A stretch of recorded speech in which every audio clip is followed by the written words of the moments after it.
want to take a minute to welcome all of you to the conference. This is a really critical topic to every Floridian, especially the business community, in terms of how we deal with common sense water policy. So we are thrilled as the new president of Associated Industries of Florida. It's my first water conference in this capacity, and we want to thank everybody who is participating, especially our sponsors. And the sponsors are wearing blue ribbons. If you get a chance during a break, please introduce yourself and thank one of the sponsors because they make these discussions possible. I also want to tell you that the future water policy in our state is directly linked to economic growth, to prosperity, and job creation. We simply cannot have a prosperous state.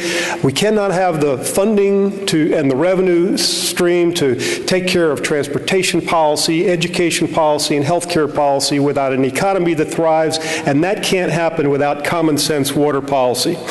I'm very proud of the work that Associated Industries of Florida has been involved in over the last few years, including our fight to bring common sense measurements to some mandates that came down on the numeric nutrient criteria issues.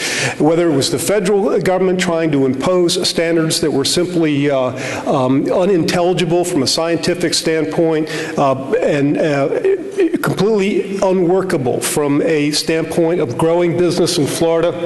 We want to thank everybody in this room that has helped lead the fight to make sure that common sense and science guide policy with respect to numeric nutrient criteria. And so far, we have had some great success, but we can only be successful with everybody working together. And AIF is, I can promise you, will continue to be part of that effort. And I would be remiss if I didn't take a second to thank one of our keynote speakers today, DEP Secretary Herschel Vineyard, and his entire staff. I think the biggest single difference I hear as I travel the state, talk to some of our 10,000 members in terms of what improvements they see in government, at any level of government, it's the attitude and the capabilities of DEP towards making sure that common sense water policy combines the need to protect our environment, but also recognizes the practical implications of having policies that will help our economy grow in an intelligent way so that we can be prosperous and create jobs. We want to thank everybody associated with the Vineyard administration and Governor Scott especially on these issues because they really have brought refreshing common sense from a business and practical perspective. I also want to thank my AIF staff here with me today. For those that don't know him, Jose Gonzalez, if you'll stand up, who is our chief advocate and coordinates our lobbying efforts. Jose, thanks for everything that you do. Last, I'm thrilled to be partnering on behalf of AIF with the American Waterworks Association. We want to thank everybody associated with the Waterworks Association for their time, their energy, and their expertise in these efforts. And it is my honor now to introduce our partner in this, Rick Ratcliffe, who is the chair of the Florida section of the American Waterworks Association. Tom, thank you very much, and we're very happy to be hosting again with AIF in our third year. As Tom mentioned before, I'm the chair of the Florida Section AWWA. It's Florida's premier water association of water professionals. The Florida Section was founded in 1926 and has over 2,300 members.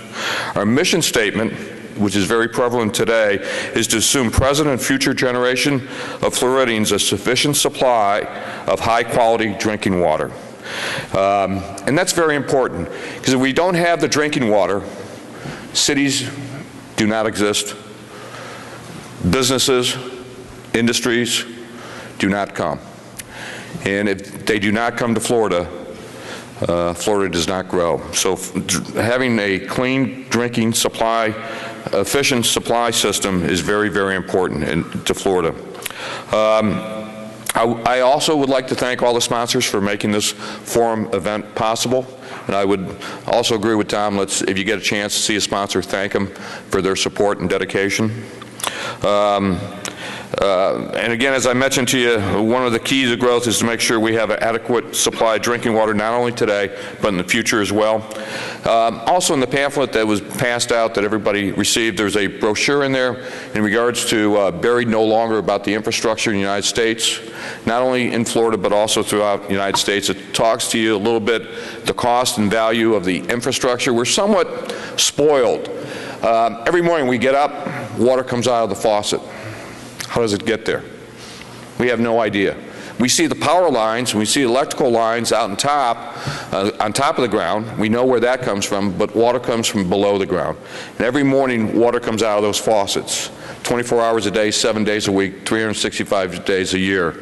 And we're very fortunate to have a clean supply system throughout the United States. To give you an idea, throughout the world, there's over 3 million waterborne illnesses that occur throughout the world. In the United States, it's very, very rare that that happens.